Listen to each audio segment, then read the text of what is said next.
ہماری رشد و ہدایت کے لیے مبعوث فرمایا۔ سامعین کرام، آج کے اس خطبہ جمعہ میں میرا موضوع ہے نبی اکرم صلی اللہ علیہ وسلم کے فضائل۔ حضرات، نبی اکرم صلی اللہ علیہ وسلم حضرت اسماعیل بن حضرت ابراہیم علیہ السلام کی نسل سے ہیں۔ نبی اکرم صلی اللہ علیہ وسلم خاتم النبیین ہے۔ نبوت کا سلسلہ اللہ رب العالمین نے آپ کے اوپر کیا۔ آپ صلی اللہ علیہ وسلم امام الانبیاء اور خاتم النبیین ہیں۔ آپ صلی اللہ علیہ وسلم کو وہ مقام حاصل ہے جو دوسرے انبیاء علیہ السلام کو نہیں۔ اسی طریقے سے آپ کی امت دوسری امتوں سے افضل ہے۔ آئیے جانتے ہیں ایسے نبی کے بارے میں جو خاتم النبیین ہو، اس کا مقام کیا ہے، اس کا مرتبہ کیا ہے۔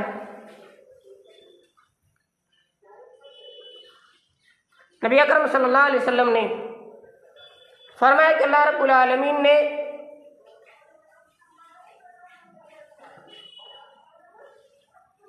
کنانہ سے قریش کو چنا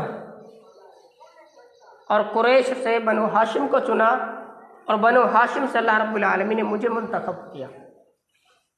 یہ نبی اکرم صلی اللہ علیہ وسلم کا مقام ہے۔ بادشاہ روم کا بادشاہ ہرقل،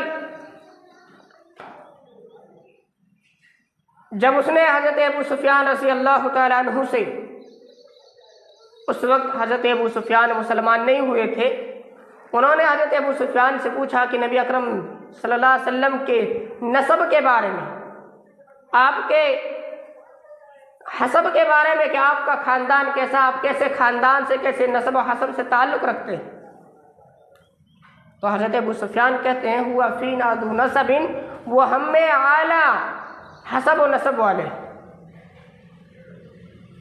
تو روم کا بادشاہ کہتا ہے کہ ایسے ہی پیغمبران اعظام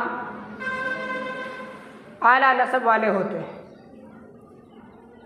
ان نصوص سے معلوم یہ ہوتا ہے کہ نبی اکرم صلی اللہ علیہ وسلم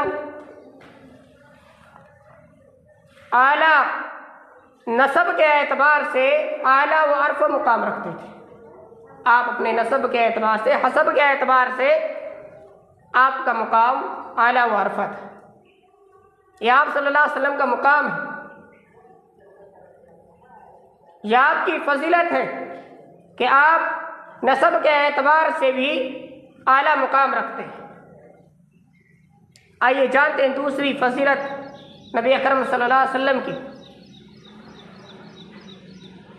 دوسری فضیلت یہ کہ اللہ رب العالمین نے آپ کو نبی بنا کر کے ہماری طرف مبعوث کیا، اور یہ وہ عظیم احسان ہے جسے اللہ رب العالمین نے سب سے بڑا احسان قرآن کریم کے اندر قرار دیا۔ یوں تو اللہ رب العالمین کے ہمارے اوپر اتنے احسانات ہیں، اتنے احسان ہیں کہ اگر ہم شمار کرنا چاہے، گننا بھی چاہے، تو ہم اللہ رب العالمین کے احسان کو گن نہیں سکتے۔ ہم اللہ رب العالمین کے احسان کو شمار نہیں کر سکتے، لیکن ان احسانوں میں جسے سب سے بڑا احسان اللہ تعالیٰ نے قرار دیا وہ ہے آپ صلی اللہ علیہ وسلم کو نبی بنا کر کے بھیجنا۔ قرآن کریم کے اندر اللہ رب العالمین نے فرمایا لَقَدْ مَنَّ اللَّهُ عَلَى الْمُؤْمِنِينَ إِذْ بَعَثَ فِيهِمْ رَسُولًا مِّنْ أَنفُسِهِمْ، بے شک مومنوں کے اوپر اللہ رب العالمین کا سب سے بڑا احسان یہ ہے کہ اللہ رب العالمین نے انہی میں سے ایک رسول ان کی طرف مبعوث کیا، یتلو علیہم آیاتہ، جو ان پر اللہ کی آیتیں پڑھ کر کے سناتا ہے، وَيُزَكِّيهِمْ وَيُعَلِّمُهُمُ الْكِتَابَ وَالْحِکْمَةَ، جو کتاب و حکمت کی باتیں بتاتا ہے. وَإِنْ كَانُوا مِنْ قَبْلُ لَفِي ضَلَالٍ مُبِينٍ، اس سے پہلے کہ یہ کھلی گمراہی میں تھے. اس آیت کریمہ پر اگر غور کیا جائے تو اس سے معلوم یہ ہوتا ہے کہ اللہ رب العالمین نے نبی اکرم صلی اللہ علیہ وسلم کو ہماری رشد و ہدایت کے لیے مبعوث کیا، ہماری رہنمائی کے لیے بھیجا. نبی اکرم صلی اللہ علیہ وسلم کو جب مبعوث کیا، نبی بنایا گیا، تو اس وقت لوگ گمراہی میں تھے، گمراہی کی دلدل میں پھنسے ہوئے تھے، تاریکی میں تھے. لیکن جب نبی اکرم صلی اللہ علیہ وسلم کو اللہ تعالیٰ نے نبی بنا کر کے بھیجا تو آپ کو اس لیے نبی بنایا تاکہ آپ لوگوں کو گمراہی سے نکال کر کے صراط مستقیم کی طرف رہنمائی کر سکیں، تاکہ آپ لوگوں کو تاریکی سے نکال کر کے روشنی کی طرف لا سکے. اس لیے اللہ رب العالمین نے آپ کو نبی بنایا، اور یہی نبی بنا کر کے بھیجا جانا، یہی اللہ رب العالمین کا سب سے بڑا احسان ہمارے اوپر ہے کہ اللہ تعالیٰ نے ایک نبی ہماری طرف ہے، نبی بنا کر کے بھیجا تاکہ ہمیں گمراہی سے نکال سکے، ہمیں سیدھے راستے پر لا سکے. نبی اکرم صلی اللہ علیہ وسلم کو اللہ رب العالمین نے تمام دنیا والوں کے لیے رحمت بنا کر کے بھیجا. آپ لوگوں کے لیے زحمت بن کر کے نہیں آئے، بلکہ آپ تو لوگوں کے لیے رحمت بن کر کے آئے. قرآن کریم کے اندر اللہ رب العالمین نے ارشاد فرمایا وَمَا أَرْسَلْنَاكَ إِلَّا رَحْمَةً لِّلْعَالَمِينَ، بے شک ہم نے آپ کو تمام جہان والوں کے لیے رحمت بنا کر کے بھیجا ہے. اسی طریقے سے راوی حدیث حضرت ابو ہریرہ رضی اللہ تعالیٰ عنہ بیان کرتے ہیں، نبی اکرم صلی اللہ علیہ وسلم نے فرمایا یا ایھا الناس انما انا رحمت و مہدہ، اے لوگو بے شک اللہ رب العالمین نے مجھے ہدیے کے طور پر پیش کیا ہے تمہارے لیے.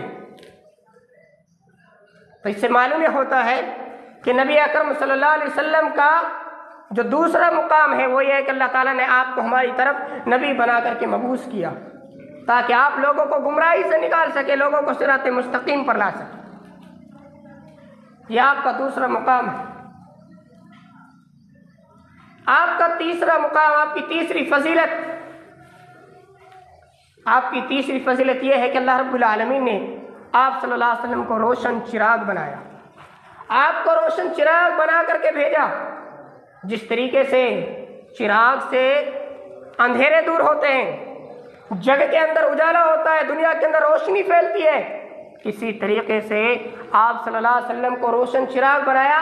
آپ کے ذریعے سے کفر و شرک کی تاریکی دور ہوئی، کفر و شرک کے اندھیرے مٹائے گئے. آپ صلی اللہ علیہ وسلم کو اللہ رب العالمین نے روشن چراغ قرار دیا. اللہ رب العالمین نے آپ کو روشن چراغ بنایا اور فرمایا کہ وَدَاعِيًا إِلَى اللَّهِ بِإِذْنِهِ وَسِرَاجًا مُنِيرًا، اور آپ لوگوں کو اللہ رب العالمین کے حکم سے اللہ رب العالمین کے حکم سے اللہ کی طرف بلائیے.